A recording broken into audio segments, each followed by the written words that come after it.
The serpent is one of the most deeply misunderstood archetypes in our collective conscience. This is largely due to the Christian narrative of sin and snakes being synonymous.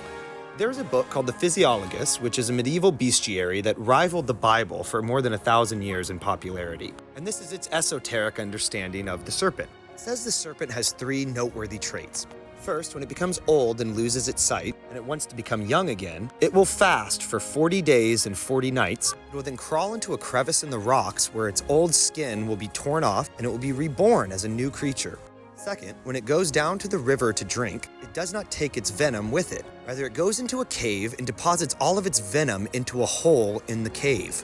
Third, when it sees a naked man, it has a deep desire for him, and yet it is also frightened. If the man is clothed, it seeks to attack him. Now, there's a lot to break down here, but it also mentions the viper. Getting a little crass, but when the male has intercourse with the female, it deposits its load into her mouth. The female viper receives this. She then bites off the genitals of the male viper. The male viper knows what fate is in store for him, and he does his best to resist her charms, but inevitably he gives in and he dies. The female viper has no womb, and so when her young are born, they rip themselves out of her, killing her in the process. Thus, a viper's nature is to kill both its mother and father.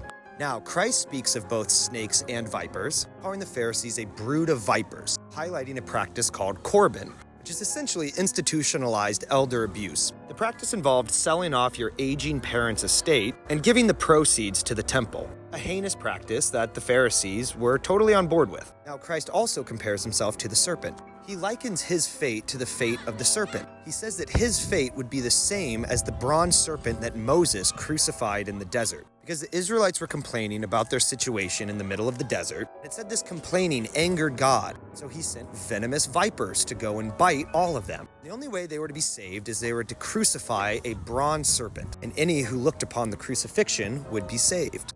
Physiologus mentions serpents again. It says that there is a great tree that a white bird sits atop, and that the shadow of this tree terrifies the serpent. When the shadow is cast in the east, the serpent flees to the west. When the shadow is cast in the west, it flees to the east. But it says if the pure white bird ever leaves this tree, the snake seeks to devour it. Now, Jesus, we're told, is the Lion of Judah, Judah being one of the 12 sons of Jacob, making up one of the 12 tribes of Israel. I've already done a breakdown of the lion if you'd like to go and check out that video. But another of Israel's sons is Dan. Dan receives a curse from his father Israel. He says Dan is like a viper, waits on the road for the proud to walk by so that he can bite their heel so that they might stumble. Now, stick with me here, but St. Patrick of Roman Catholic fame is credited with driving the serpents out of Ireland. There haven't been serpents in Ireland since the Ice Age, meaning the Roman Catholics killed all the Druids, these people who communed with the serpent. Because you see, my understanding of the whole Moses killing the bronze serpent thing is the Israelites were fucking sick of Yahweh. They liked their sitch in Egypt much better than wandering the wilderness with this guy, and so they started falling away from this religion, listening to all the little dissident snakes in the group. People who were saying, are we sure Moses knows what he's doing?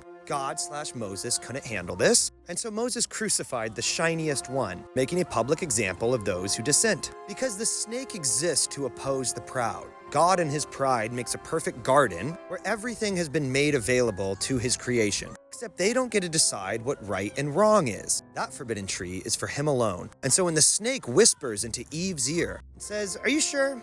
Are you sure? What did he actually say? I think he just doesn't want you to eat that fruit because then you're going to be exactly like him. And then he's not God, you're God. So of course God curses this serpent. By the way, the serpent and the dragon are the same thing. Going back to Ireland real quick. There are some dissident historians who think that the tribe of Dan actually migrated north when 10 out of the 12 tribes were obliterated by the Assyrians, and they made their way all the way up to Ireland. And the national symbol of Ireland is a harp. Because I think these snake charmers figured out that you gotta put your poison somewhere. And the best place for it is probably a hole in a rock in a cave where it can't hurt anyone. But transmute all of that pain into rock. Ireland's been rocking the boat forever. First nation to officially stand up for Palestine. Because these little fuckers, my people, are destined to oppose the proud. Taking it full circle back to Jesus. I believe Jesus was a traitor to his people. He was supposed to be the top of the proud family tree.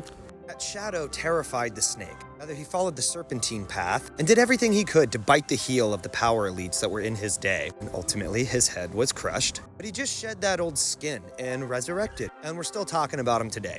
Because Jesus championed women and children, the serpent is inextricably connected to the divine feminine. We are still in a deeply patriarchal society globally, and the poor ladies have had to take it on the chin for thousands and thousands and thousands of years. I'm hoping as we enter into Ragnarok and Thor tries to kill the mighty Jormungandr, I want the serpent to win this time. Strike down the proud. Mutually assured destruction just seems like such a vibe. I believe in the snake's ability to rebirth itself. Also, the world serpent's just the ocean.